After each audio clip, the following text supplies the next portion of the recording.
Hey, it's Clay, and this will be a video chart on ticker symbol WFT. We will take a look at the 30-minute time frame.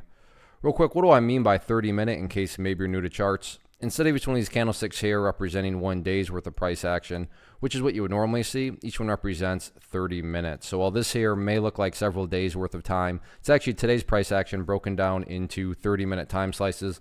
I like you this time frame that does a good job of telling the quote-unquote story of the price, and then just makes mapping out where levels of support and resistance a bit easier to see. I did this analysis on Friday, so that is where these green and red line annotations are coming from. But after today's price movement, definitely some updates here need to be made. First thing I'm going to do is a little house cleaning, just get rid of that line down there. Sure, that level still pertains to the chart. It's just not relevant right now. And from a presentation standpoint, I don't want to risk causing confusion because there's clutter with lines everywhere you look. So let's try to keep this as clean as possible. That does bring us to our first update, though, which is based on a foundational rule in charting, which states when levels of resistance are broken and closed above, you want to see them act as support. So going into today, 83 was an area of resistance, but now that the price is up above it, that would be one of the newest areas of support.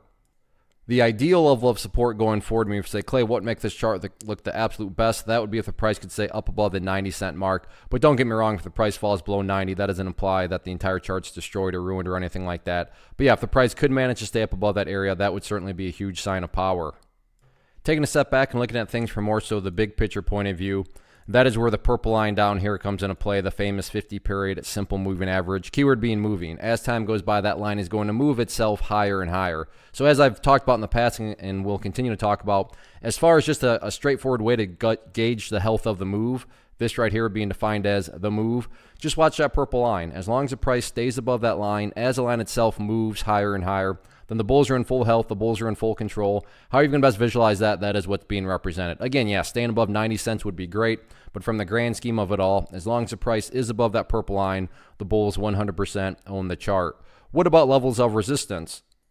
Pretty straightforward right now. The party stopped today right up there on a couple different instances around that 99-cent mark, dollar, call it whatever you want, but right up around that round number. Not too shocking to see the price act as resistance right there. So we'll see how this one continues to play out, but as long as the price builds those higher bases like it's been doing, then eventually everything else will take care of itself, including breaking areas of resistance. One of the biggest questions I get is, hey Clay, how do you find the stocks that you trade? So what I've done is put together a free resource guide where I talk about the tools that I use to locate stocks that I find interesting and think may have potential. So if that sounds like something that could add value to you as a trader, then click on the image that is up on the screen right now and I will email you the guide. The guide itself is very short and to the point, and best part, it's completely free. Thanks for watching the video. Let me know if you have any questions.